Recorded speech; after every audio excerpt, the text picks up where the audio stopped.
আসসালামু আলাইকুম। সবাইকে স্বাগত জানাচ্ছি গ্লোবাল ভিউজে। আপনাদের সঙ্গে আছি আমি শরফি দিবা। আজ জানাবো আন্তর্জাতিক গণমাধ্যমে আলোচিত সংবাদ ও বিশ্লেষণ।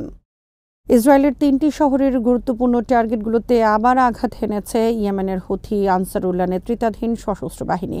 বাহিনীর মুখপাত্র ব্রিগেডিয়ার জেনারেল ইয়াহিয়া সারি রোববার জানিয়েছেন, তাদের ড্রোন ইউনিট ৩টি নির্ভুল সামরিক অভিযান পরিচালনা করেছে, যেখানে ৩টি মানববিহীন আকাশযান ব্যবহার করে ইসরায়েলি দখলদার বাহিনীর অবস্থানগুলোকে টার্গেট করা হয়। ইয়াহিয়া সারি নিশ্চিত করেন, এর মধ্যে 2টি হামলা চালানো হয় তেল আবিব ও আশকেলনের সামরিক স্থাপনায়, আর তৃতীয়টি পরিচালিত হয় হাইফা বন্দরে।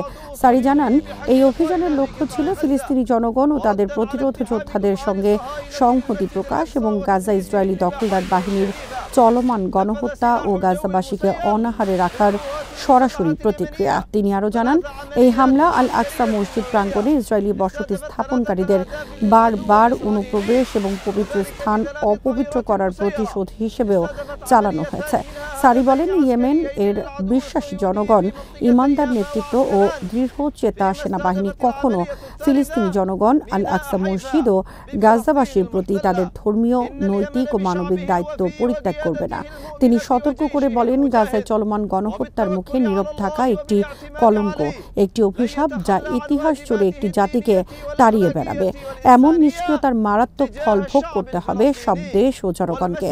সারি উপসংহারে পুনর্ব্যক্ত করেন, যতদিন না গাজায় আগ্রাসন বন্ধ হবে এবং গাজার অবরোধ সম্পূর্ণরূপে প্রত্যাহার করা হবে, ততদিন ইয়েমেনের এই অভিযান চলতে থাকবে।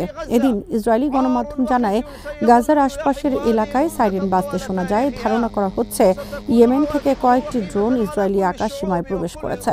আল মায়াদিনের খবরে বলা হয়, সর্বশেষ এই অভিযান ইয়েমেনি সামরিক কার্যক্রমের তীব্রতা বৃদ্ধি নির্দেশ করছে। গত এক মাসে ইয়েমেনি বাহিনী ইসরায়েলের দিকে কয়েক ডজন ব্যালিস্টিক মিসাইল ও ড্রোন নিক্ষেপ করেছে। 1 August Yemen Palestine 2 hypersonic missile দিয়ে বেন গুরিয়ন বিমানবন্দরে আঘাত হানে, যার ফলে বিমান চলাচল ব্যাহত হয় এবং লক্ষাধিক মানুষ আশ্রয় কেন্দ্রে যেতে বাধ্য হয়।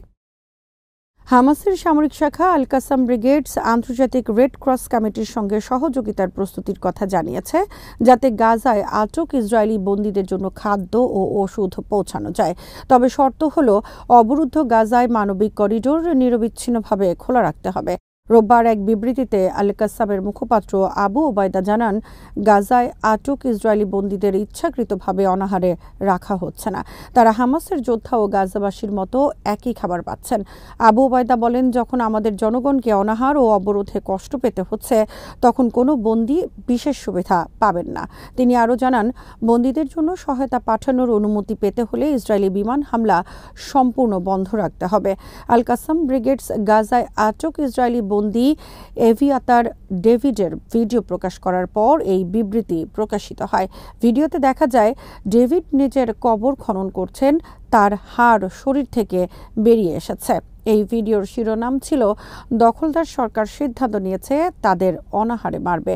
ভিডিওতে বন্দীদের শোচনীয় অবস্থা এবং একই সঙ্গে গাজার শিশুদের অনাহারের দৃশ্য দেখানো হয়, যা প্রমাণ করে অবরোধের নীতি বন্দী ও সাধারণ মানুষ দুই পক্ষকেই সমানভাবে কষ্ট দিচ্ছে।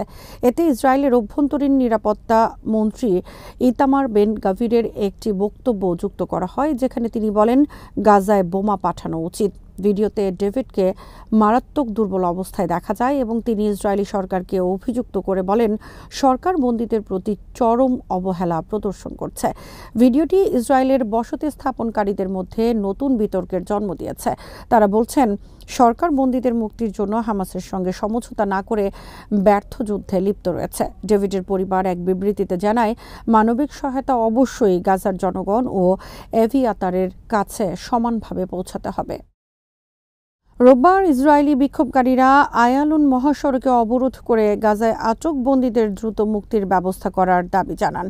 ওমেন্স প্রোটেস্ট নামের একটি সংগঠন এই বিক্ষোভের আয়োজন করে। এতে মুক্তিপ্রাপ্ত বন্দীদের আত্মীয়রাও যোগ দেন। বিক্ষোভকারীরা বিভিন্ন ব্যানার বহন করেন, যেখানে লেখা ছিল, কেন তারা এখনও গাজায় এবং এখনই চুক্তি করে সবাইকে গাজা থেকে ফিরিয়ে আনো। হামাসের পাশাপাশি ইসলামিক জিহাদও সম্প্রতি এক বন্দীর ভিডিও প্রকাশ করেছে। এতে দেখা যায়, বন্দী রম ব্রাসলাভস্কি ইসরায়েলি অবরোধের কারণে অনাহারে কঙ্কালসার হয়ে পড়েছেন। গাজার স্বাস্থ্য মন্ত্রণালয় জানিয়েছে, ইসরায়েলি অবরোধের কারণে সৃষ্ট অনাহারে এরই মধ্যে 175 জনেরও বেশি মানুষ মারা গেছেন, যার মধ্যে 93 জনই শিশু। 145 দিন ধরে সব ক্রসিং সম্পূর্ণ বন্ধ থাকার ফলে খাদ্য, পানি ও ওষুধ প্রবেশ করা বন্ধ রয়েছে। শিশু খাদ্য পর্যন্ত ঢুকতে দেয়া হচ্ছে না। জাতিসংঘ জানিয়েছে, অবরুদ্ধ গাজায় 10 লাখ নারী ও শিশু অনাহারে আছে এবং অঞ্চলটিতে মানবিক সংকট ক্রমশ খারাপের দিকে যাচ্ছে। এক্সের এক পোস্টে জাতিসংঘ বলেছে, এই ভয়াবহ পরিস্থিতি অগ্রহণযোগ্য এবং এর অবসান হওয়া উচিত। অবসরপ্রাপ্ত এক ইসরায়েলি জেনারেল গাজায় গিডিয়নস চ্যারিয়টস শিরোনামে চলমান সেনা অভিযানের জন্য রাজনৈতিক ও সামরিক নেতৃত্বের নিন্দা জানিয়েছেন। তিনি একে কৌশলগত ও নৈতিক বিপর্যয় আখ্যা দিয়ে বলেছেন, এ কারণে ইসরায়েল আন্তর্জাতিকভাবে বিচ্ছিন্ন হয়েছে এবং অভ্যন্তরীণভাবে ভেঙে পড়েছে।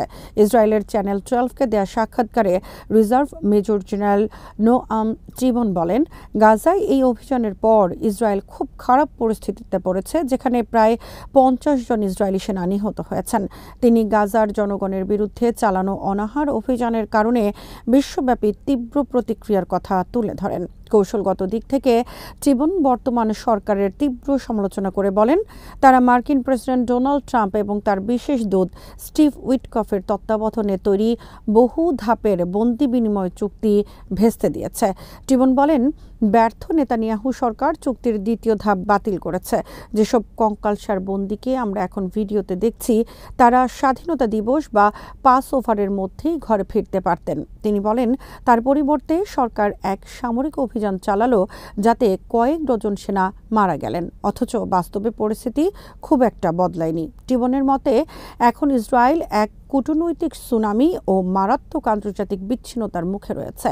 অবসরপ্রাপ্ত এই জেনারেল গাজায় অনাহারকে অস্ত্র হিসেবে ব্যবহারের কড়া সমালোচনা করে বলেন, এতে শুধু আন্তর্জাতিক বিচ্ছিন্নতা নয়, ইসরায়েলের অর্থনৈতিক ও কূটনৈতিক অবস্থানও দুর্বল হয়েছে। তিনি সতর্ক করে বলেন, আমরা শুধু কৌশলগতভাবে নয়, অর্থনৈতিকভাবেও খারাপ পরিস্থিতিতে আছি। টিবন আরও বলেন, গাজায় চালানো অভিযানের সঙ্গে সম্ভাব্য যুদ্ধাপরাধ যুক্ত থাকায় ইসরায়েলি সেনারা এখন আন্তর্জাতিক গ্রেফতারি পরোয়ানা কিংবা ভ্রমণ নিষেধাজ্ঞার ঝুঁকিতে পড়তে পারেন। তার মতে, ইসরায়েলের পদক্ষেপ তার সামরিক সদস্যদের বিদেশে বিচারের মুখোমুখি করে তুলেছে। ফিলিস্তিনের প্রতি সংহতি জানাতে এবং গাজায় চলমান মানবিক বিপর্যয়ের প্রতিবাদে রোববার সিডনির আইকনিক হারবার ব্রিজের উপর দিয়ে হেঁটে গেল এক অবিস্মরণীয় জনসমুদ্র। আয়োজকরা বলছেন, এই মিছিলে অংশগ্রহণকারীরা সংখ্যা 2 থেকে 3 লাখ ছাড়িয়েছে, যা এই শহরের ইতিহাসে নজিরবিহীন।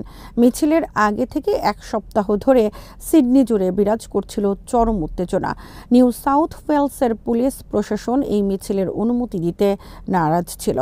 তারা নিরাপত্তার কারণ দেখিয়ে মিছিলটি বন্ধ করার জন্য সুপ্রিম কোর্ট পর্যন্ত গিয়েছিলেন, কিন্তু শনিবার আদালত পুলিশের আবেদন খারিজ করে দিয়ে মিছিলের পক্ষে রায় দেন। এই আইনি লড়াই এবং সরকারের সরাসরি বিরোধিতা সাধারণ মানুষের মধ্যে উল্টো এক ধরনের জেদ তৈরি করে।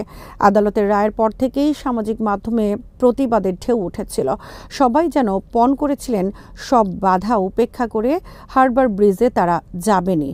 বেলা প্রায় 2টার দিকে নর্থ সিডনি থেকে মিছিল শুরু হওয়ার কথা ছিল, কিন্তু তার অনেক আগে থেকেই রেল স্টেশনগুলো, বিশেষ করে ইউনিয়ার্ড ও নর্থ সিডনি স্টেশন লোকারণ্য হয়ে ওঠে।